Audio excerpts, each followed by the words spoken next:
it's easier to understand the difference between dream and an experience that feels like reality.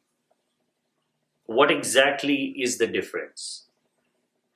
Is there a difference? If there is no difference, can you recognize that there is no difference?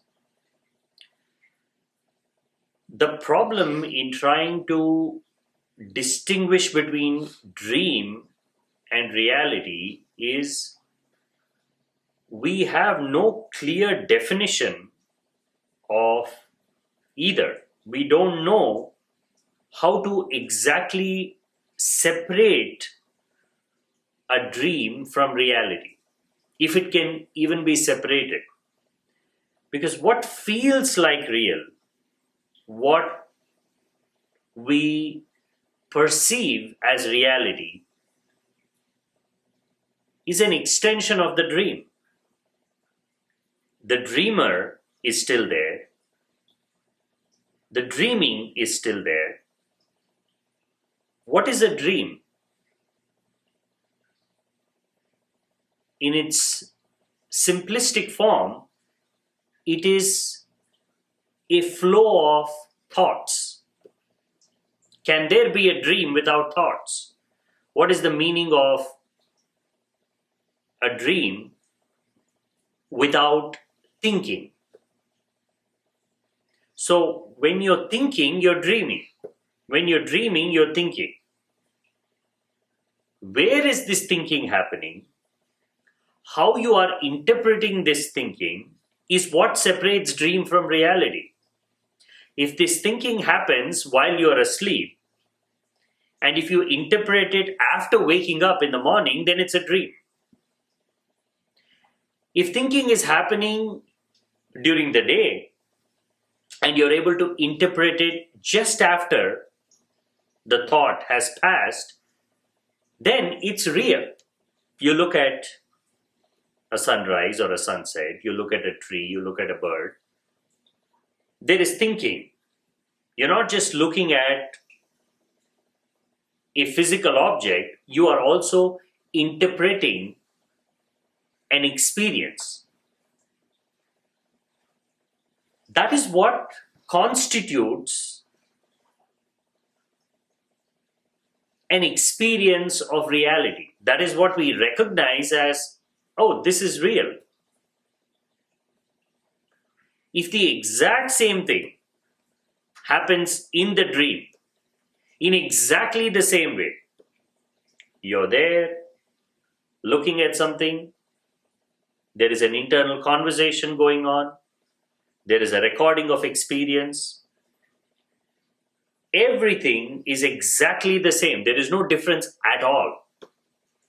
The only difference is because you are completely lost in that world of dreams, your self-awareness is almost zero. There is nothing to interfere with the process of dreaming.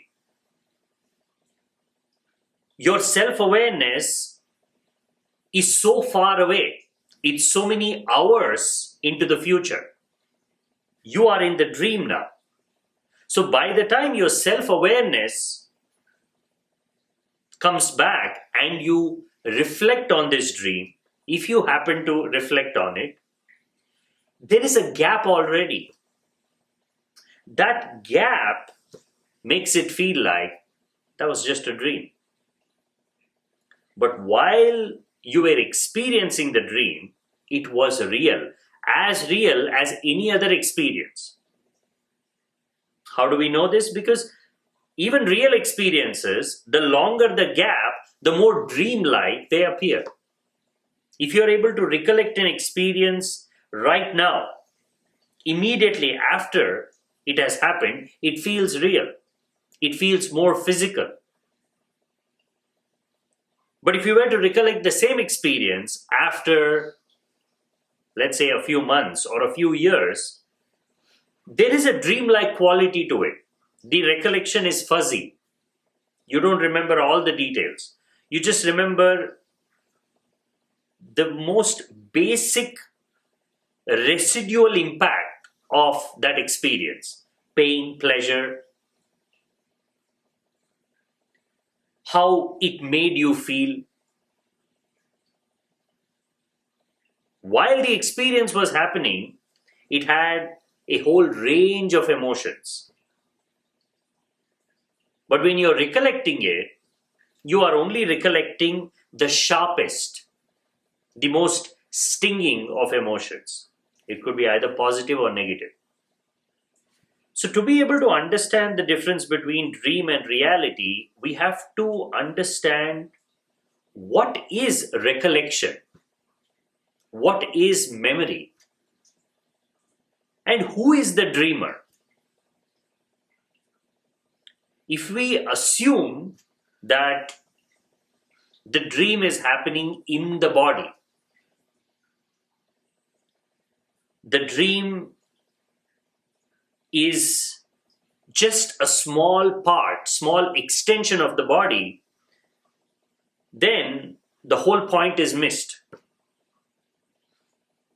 Because you cannot separate the dream from the dreamer in reality.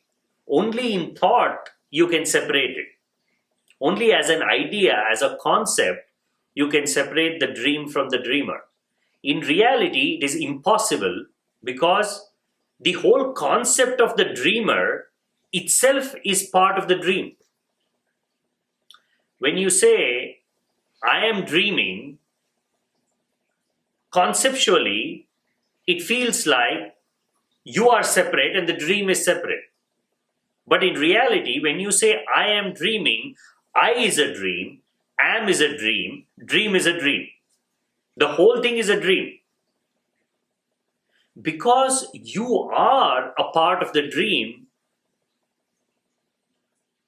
it is possible to have two very different types of dreaming experiences, where one feels like a dream, the other feels like reality. This separation is possible only because there are different intensities and levels of identification with the dream, because you're also a dream. If you were an objective reality, if your mind, if your body were to be something totally different from the dreaming process, then this question would not even arise. How can I separate the waking dream from the dreaming dream? You would know the difference because you are always you, and you know the difference between one experience and another. Now, this confusion itself gives a new insight into the nature of reality. Even if there is a small doubt, it need not be something huge that you can recognize. Even if there is a tiny slivering doubt, if what you're experiencing is real or a dream, then know that you're not real. We will come to the real part of you. There is a real you. There is a real I. Consciousness, aliveness, awareness, existence, being, now, which is completely separate from dreaming. But when you talk about you, when you talk about your body, your mind, your thoughts, your desires, your experiences, you're not talking about the self. You're not talking about the now. You're not talking about consciousness. You're just talking about the dreaming process. The moment we use language to describe an experience, everything that is described using that language is part of the dream. including the word consciousness. The actual consciousness is something very different from the word consciousness. The word consciousness is intermixed with many different ideas that we use on a daily basis. We can talk about consciousness in terms of high and low, when in fact there cannot be different gradations of consciousness in reality. In reality, consciousness is what it is. It is the first principle. It is the foundational reality. It is the center of all experiences, the unchanging, the unmoving part of existence, which is existence itself. When you remove the dreaming, the dreamer is gone. The interpretation of the dream is gone. Then what remains? It's existence in its purest form. And what is existence? To exist, something exists. It has no qualities, it has no attributes. It has no up, down, left, right, tall, short, big, small, nothing. It is existence itself. Now, why is it so hard to understand? Because we can't describe existence using words the way it is. We need something more. We need a subject-object gap.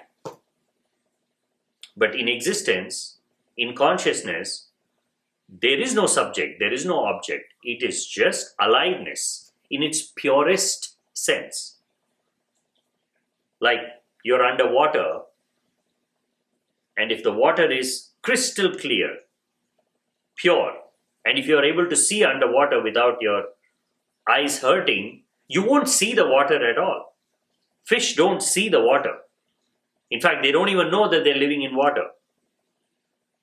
They are experiencing everything within the water, but the water itself is not a part of their experience. Not because they're not experiencing it, but because they're experiencing it all the time. It's the same with consciousness. We cannot describe consciousness. We cannot capture consciousness in words, not because it is some deep mystical experience that we have once in a while. We are unable to understand consciousness because there is really no separation between us and consciousness.